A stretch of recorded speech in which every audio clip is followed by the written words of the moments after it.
How does the add-in work when we have a brand new file that we didn't save yet? So let's change it to a minute here.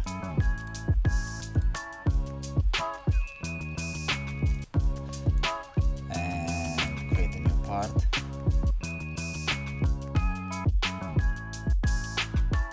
So now, every minute, Inventor will prompt us to save the part, right?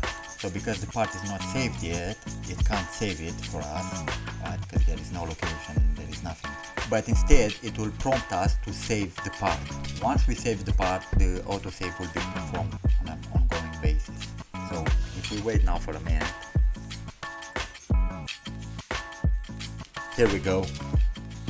We've been prompted to save the part, right? So now if we save the part, from now on, the autosave function runs in the background and saves the part at